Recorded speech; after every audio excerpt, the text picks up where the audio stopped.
Hello guys, good morning. Welcome back to my another blog. सुबह के बज रहे हैं 8:30 और मैं किचन में आ गई थी। मैंने आके देखा तो पापा ने दिन के लिए राजमा और मिक्स दाल बॉईल कर रखी थी और मूली और आलू की ठिचौणी की सब्ज़ी बना रखी थी और चाय चढ़ा रखी थी।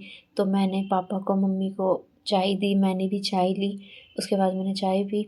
पापा ने बोला थोड़ा सब्ज़ी में पानी डाल देना और ये अच्छे से पक जाएगी तो बंद कर देना। तो मैंने चेक किया तो ये गली नहीं थी। थोड़ा-सा पानी डाला मैंने इसमें, इसको सिम करके रख दिया और मैं चली गई मम्मी के साथ चाय पीने। उसके बाद मैं आई तो ये सब्ज़ी गल चुकी थी, पानी भी इसका थोड़ा कम हो गया था और ये सब्ज़ी गल चुकी थी। उसके बाद मैंने रोटियाँ बनाने की तैयारी करी। आज मैं पराठे नहीं बना रही हूँ क्योंकि सबका गला ख़राब सा हो रहा है, तो रोज़ पराठे खाने भी नहीं चाहिए, हेल्थ के लिए अच्छे नहीं होते। तो मैंने आज सब्ज़ी के साथ रोटियाँ सेकी। रोटी सेकते-सेकते मैंने फिर एक-एक करके सबको नाश्ता दिया। सबसे पहले मैंने मम्मी को नाश्ता दिया और उसके बाद मैंने चाचा के बेटे के लिए नाश्ता लगाया क्योंकि वो भी हमारे साथ ही खाता है आजकल। उसकी तबीयत ख़राब है तो उसका ध्यान पूरा परिवार, सब लोग उसका ध्यान रखते हैं ताकि वो जल्दी ठीक हो जाए, भगवान जी उसको जल्दी ठीक करे। कि मैं उसके लिए नाश्ता ले जा रही हूँ और फटाफट फिर मैंने पापा को भी बोला कि पापा आप भी नाश्ता कर लो, क्योंकि लास्ट में अविनाश और मैं करते हैं। अभी तो मेरी बेटी पापा मम्मी के साथ है। इसी बीच पापा ने भी नाश्ता किया। उसके बाद अविनाश आते हैं और अविनाश ने फिर हम दोनों के लिए चाय बनाई, जैसे वो हमेशा ही करते हैं। लास्ट में हम दोनों बसते हैं तो हम साथ में ही नाश्ता करते हैं। तो अविनाश ने फिर हम दोनों के लिए चाय बनाई और मैंने अपनी बेटी के लिए आलू का पराठा बनाया, क्योंकि उसको सुबह आलू का पराठा, सब्ज़ी का पराठा खाना बहुत पसंद है। तो मैं कभी-कभी दलिया भी बनाती हूँ, कभी खिचड़ी बनाती हूँ, कभी आलू का पराठा बना देती हूँ, कभी और सब्जियों का पराठा बना देती हूँ। तो आज मैंने उसके लिए आलू का पराठा बनाया था। तब तक मेरे हस्बैंड मेरे लिए और अपने लिए चाय बना रहे थे और वाची के लिए पराठा भी तैयार हो रहा था। वो वाची भी आ चुकी है। सुबह-सुबह तो बस वाची को दादा-दादी चाहिए होते हैं। वो मेरे पास तो सबसे लास्ट में आती है, जब कोई नहीं दिखता तब वो मेरे पास आती है। पर सुबह उसे पापा, दादा, दादी, सबसे ज़्यादा तो दादा। अगर वो दादा को देख लेती है तो तब तो उसके बाद वो किसी के पास नहीं जाना पसंद करती। यहाँ वाची के लिए नाश्ता तैयार हो गया था। मैंने दूध में थोड़ी-सी पत्ती लगाई और थोड़ी-सी चीनी डाली। फिर मैंने कहा मैं उसको खाना खिला देती हूँ। तब तक अविनाश हम दोनों के लिए नाश्ता ला रहे थे। तो मैं कमरे में चली गई थी उसको नाश्ता कराने के लिए। फिर अविनाश हम दोनों के लिए चाय लाए और ये सब्ज़ी लाए। आधा फिनिश कर चुकी थी वाची पराठा। उसके बाद मैंने किचन की सफाई करी फटाफट, सब्ज़ी के बर्तन खाली किए, छोटे बर्तन में डाली मैंने सब्ज़ियाँ और फिर मैंने बर्तन धुले। तब तक पापा ने दाल में तड़का लगा दिया था। दाल बिल्कुल रेडी हो चुकी थी क्योंकि उन्हें दिन की शिफ्ट में ड्यूटी जाना था इवनिंग में, तो इसीलिए उन्होंने पहले ही बना के रख दिया था, क्योंकि वो उन्हें लगता है कि मैं परेशान हो जाऊँगी, क्योंकि वाची भी है, वाची काम करने नहीं देती। क्योंकि वाची की दादी भी जॉब करती है, तो दादी तो दिन में आ जाती है, फिर उसके बाद वाची अपनी दादी के साथ ही रहती है पूरे दिन। दादी उसको बहुत अच्छे से सँभालती है, तो दिन में वो पूरा टाइम दादी के साथ रहती है। दादी उसको सुलाती है, मैं उसको खाना खिलाती हूँ दिन में, तो वो फिर दादी के साथ सो जाती है। मैं फिर किचन की सफाई करी फटाफट और काम तो मेरा हो चुका था। तो सुबह फटाफट सफाई करी, उसके बाद मैंने देखा पापा ने दाल में तड़का लगा दिया था और पापा ने बहुत टेस्टी दाल बना रखी थी। ये पहाड़ी दाल है, ये सारी मिक्स दाल है।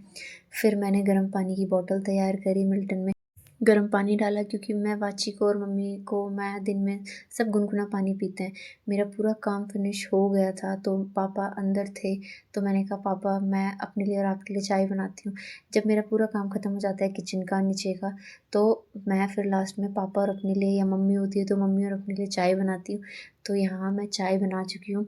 चाय पीने के बाद फिर मुझे अपने ऊपर के रूम की सफाई भी करनी थी, इसीलिए फिर मैं चाय पीने के बाद मैं अपने ऊपर रूम में चली गई। आज मैंने रज़ाई भी निकालनी थी और गर्म चादरें निकालनी थी, तो इसलिए इतना काम फैल रखा था। तो मैंने कहा पहले मैं रज़ाई निकालती हूँ, क्योंकि अब ठंडा होने लग गया।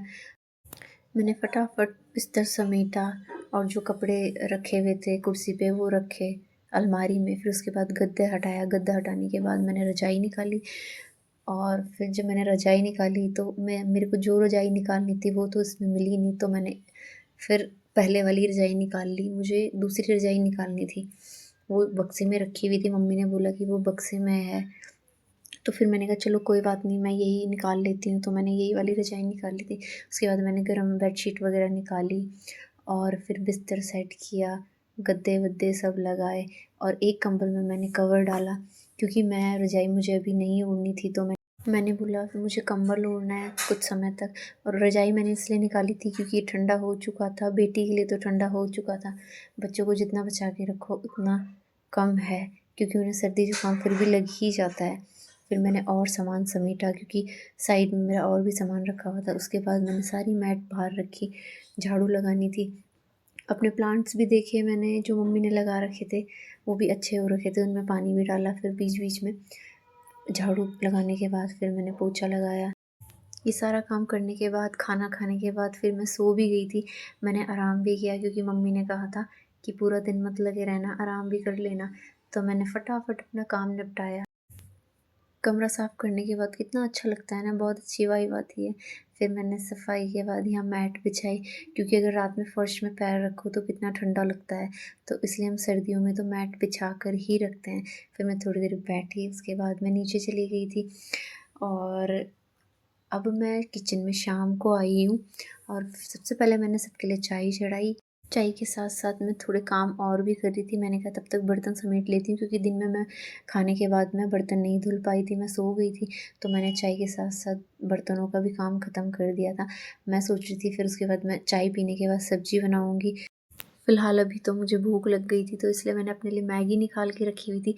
मैंने कहा मैं मैगी बनाती हूँ अपने लिए, पर मेरे को सच में मैगी बनाना बिल्कुल नहीं आता, ना मैकरोनी ना मैगी।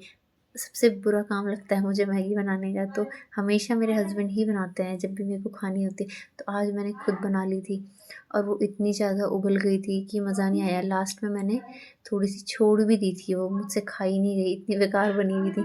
पर मैंने थोड़ी बहुत खाई क्योंकि मुझे भूख लग रही थी। उसके बाद फिर मैंने ये बेटी के लिए दलिया भी चढ़ा दिया था। मैंने कहा उसको रात में थोड़ा-सा दलिया दे दूँगी क्योंकि उसकी तबीयत ठीक नहीं थी, वो कुछ खा नहीं रही थी। तो मैंने इसलिए दलिया बनाया कि थोड़ा-सा दलिया खाकर पेट भरा रहता है, तो इसलिए मैंने उसके लिए दलिया बनाया था। फिर मैंने सब्ज़ी निकाली। आज मैंने गोभी की सब्ज़ी बनाने की तैयारी कर रखी थी। फटाफट गोभी की सब्ज़ी काटी और आलू काटे। उसके बाद मैंने उसको धुला अच्छे से। धुल के सब्ज़ी मैंने रख दी थी, थोड़ी देर ऐसे ही उसका पानी निकल गया था।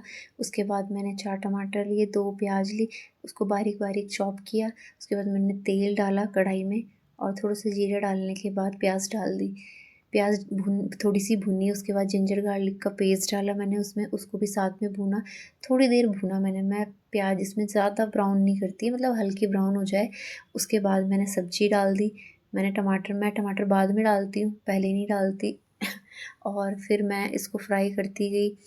ये जब तक भुन नहीं जाती अच्छे से, मतलब ये 70% गल जाए, उसके बाद मैं टमाटर डालती हूँ और सारे मसाले। पर भुनी हुई गोभी का टेस्ट बहुत अच्छा आता है। उसके बाद मेरी बेटी का दलिया भी तैयार हो चुका था। तो ये मैं कुकर में बनाया था मैंने इसको, तो ये उबल गया था अच्छे से। इसमें दूध डाल के, थोड़ी-सी चीनी डाल के मैंने पकने छोड़ दिया। फिर मैंने गोभी देखी तो ये और ज़्यादा भुन चुकी थी, ये बहुत अच्छे से भुन गई थी, थोड़ा गल भी चुकी थी। तो मैंने इसमें टमाटर डाले और थोड़ा-सा नमक डाला। नमक मतलब जितना सब लोग खाते हैं अपने टेस्ट के हिसाब से डाल सकते हैं। तो मैंने उसके बाद फिर थोड़ा भुनने के बाद, टमाटर भुनने के बाद मैंने इसमें हल्दी, मिर्च और धनिया पाउडर ऐड किया। मिर्ची मैंने बहुत कम डाली थी क्योंकि मम्मी-पापा लोग ज़्यादा मिर्च नहीं खा पाते। तो फिर मैंने इसको फ्राई किया, फिर मसाले भूने इसमें। काफ़ी सब्ज़ी बन चुकी थी, तो मैंने सबके लिए खाना लगाया, अपनी बेटी को दलिया खिलाया। उसके बाद हम भी खाकर अपने बिस्तर में सोने चले गए।